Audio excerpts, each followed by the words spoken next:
What's up, guys? I have the brand new Samsung Chromebook that I have been using now for a couple of days. I wanted to give you guys my thoughts and opinions on this device, so if you're looking to buy one, you might want to stick around. There's a lot of good things about this device. There's certainly things that I didn't like about this device, and there's a couple of bad things that I definitely need to point out on this device. So let's get started. Let's talk about the good things. This device will set you back $250. Now, this device is sort of unique in the sense that there's really nothing out there that competes with it, price point wise, and what you get. What exactly do you get? Well, you get a full HDMI port, and this allows you to connect it to an external monitor or TV. You get USB 2.0 and USB 3.0 super speed. You also get an SD card slot, but most importantly, you get a full-size keyboard which allows you to browse the web. Now, why is it important? Because this is what it is. Chrome OS, the operating system on this device, is pretty much in a nutshell a web browser. You are able to look at websites that you like, check your email, go onto Facebook or Google+, and basically that's it. You're not going to edit movies on this device. You're not going to do things that you normally would do on a desktop computer. This is strictly a web browser, and that's not necessarily a bad thing given the fact that most people buy tablets to browse the web. There's a study that says 98% of the people that buy a tablet use it to browse the web. This is $250. Most tablets run $400 and up. So if you're looking for a device to mainly browse the web, then this device may be for you. The price point is right. It has everything you need to comfortably browse the internet. However, this is where things start to change.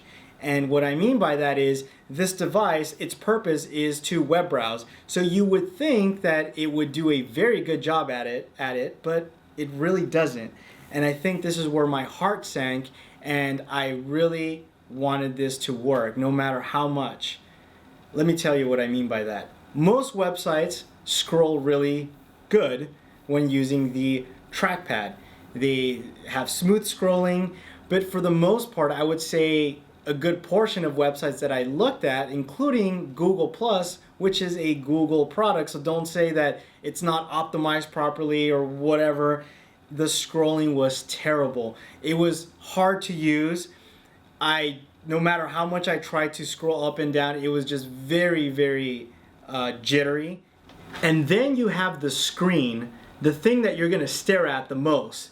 Now, I don't know if I got a defective unit or not, but I get snow like this, and even while it sometimes does work, I still see snow or little artifacts onto my screen. Once again, I'm not sure if I got a defective unit, but aside from the snowy artifacts that annoy me, the screen is not that great. It looks very washed out, and the color saturation is really bad. And I think that's where you have to question, is this device really worth it when you're paying for something that it doesn't really do that great of a job? So, can I recommend this device? That really depends on the type of person that you are. If you have a lot of high expectations, then I would say skip this device. If you look at it as it's only $250, then you might go ahead and say, you know what, it's not that big of a deal. I'm not saying that $250 is not worth or is not a lot of money, but some people look at it like, well, you know, I just want to browse the web and just, you know, on the go, it doesn't really matter. What happens, I can throw it around. If it breaks, who cares? So with that being said, this is a very difficult choice that you have to make, and therefore I cannot make that choice or recommendation for you, being that there's too many variables that this device has. So you're going to have to ask yourself, is it really worth it? Normally when I recommend a device, it is a device that I can see myself using on a day-to-day basis. And this device is one of those that I cannot see myself using on a day-to-day basis. And I really am disappointed because I really wanted this device to work. I felt that for $250, if all I could do is browse the web and have an awesome experience, I would be very happy. But because that is not the case, Therefore, I cannot make that recommendation, and you would have to see for yourself if it's worth getting based on the presentation or the facts that I've given to you or given you on my unit that I bought from Google. So anyhow, guys, I hope you enjoyed this review. I hope that you guys liked it, and if you want to subscribe to my channel, go ahead and do so if you like these types of reviews. If you want to follow me on Google Plus or Twitter, I've left those links down below. Thanks again for watching, and I will see you in my next video.